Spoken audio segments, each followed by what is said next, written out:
Happy Father's Day to all my dads out there. I hope you're absolutely crushing it, getting after life, and enjoying the fruits of your labor.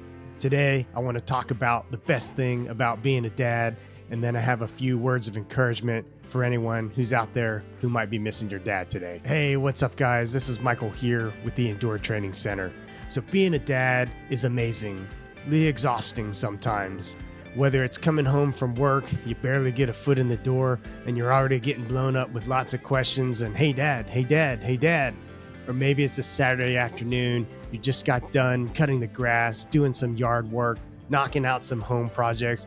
You sit down on the couch, you close your eyes, and then before you fall asleep, you got a little monster truck driving over you. Maybe it's baby bunny hopping across your head, or a little finger tapping you in the chest, having to tell you some really important, some vitally important information, whatever it may be. Being a dad can be frustrating. Being a dad can be exhausting. But at the end of the day, being a dad is an absolute gift from God. It's an incredible honor and a great responsibility. So I hope that you're doing well on this Father's Day.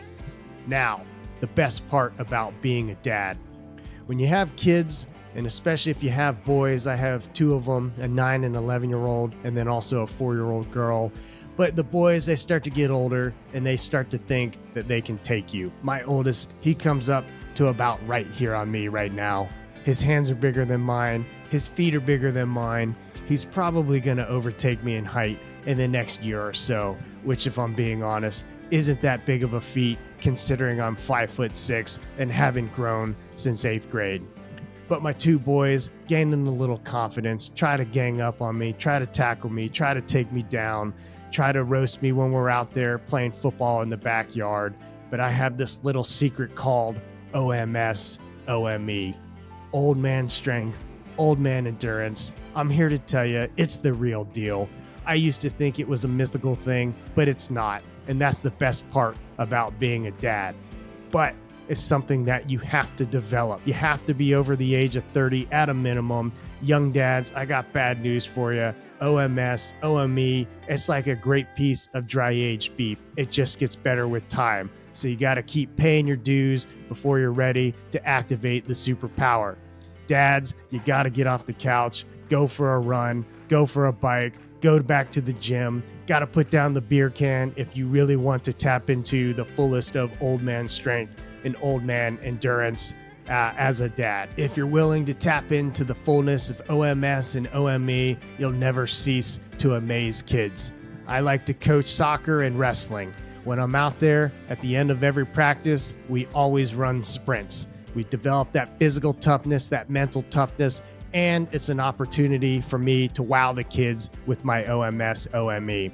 So we'll line up, and I have one rule. If you beat me in sprints, for the soccer team, I'll buy everyone ice cream. And for the wrestling club, I'll buy you a Gatorade because there's just too many little kids out there to buy ice cream for in the wrestling room. So we'll line up, we'll start running, and I'll get my groove on. Never fails. The little kids running as fast as they can, but they always got to look at you. They just can't stop. They got to see where you at.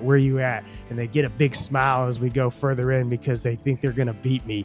Then something magical happens. About that last lap going back to the starting line, OMS, OME kicks in. I go blowing by, celebrate my victory, chalk up another win for the old guys, chalk up a win for the OMS, the OME. It's amazing. It never fails, and it's always a good time out there. Being a dad is great. Being a dad is amazing, and I'm thankful that I've had a wonderful father to help guide me along the journey of life called being a dad. Some of you may be out there thinking to yourselves, hey man, that's great, but I don't have a dad, or my dad's a deadbeat, or I wish I had a relationship with my dad, but he's not in my life for whatever reason. If that's you, first, I just want to say that I am really sorry to hear that. And that is part of the reason why I felt compelled to launch the Endure Training Center, to develop community, to bring people together, and to be able to lean on one another to hopefully encourage each other along this journey of life. So if that's you out there, I just have a couple words of encouragement for you. First and foremost, you do have a father. You have a heavenly father. And I hope that you never forget that and never take that for granted, that your heavenly father is perfect and he loves you and he wants to have a relationship with you through his son, Jesus Christ. And that is a father that will never fail you, never disappoint you, and will always be there to pick you up and encourage you along the way. Second, if you don't have a dad, I'd encourage you to find a dad. It can be a spiritual father, a stand-in father, a friend's father, whatever it may be. Pray about it. Ask the Lord to show you, and I believe that you can find the right dad who can help you on this journey of life. And third, if you don't have a dad, I'd encourage you to be a dad.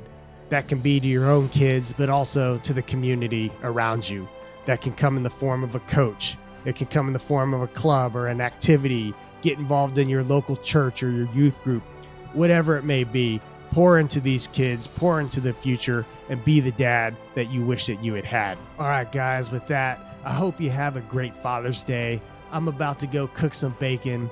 My wife and my kids got me a miter saw for Father's Day, so I'm probably going to go out at some point and cut some 2x4s just because I can. Going over to my brother-in-law's house, got some guns, gonna be eating, gonna have family over. It's gonna be a great day. Be blessed, endure, and I pray that whatever God is putting on your heart, whatever God is stirring in you, that you take the next step.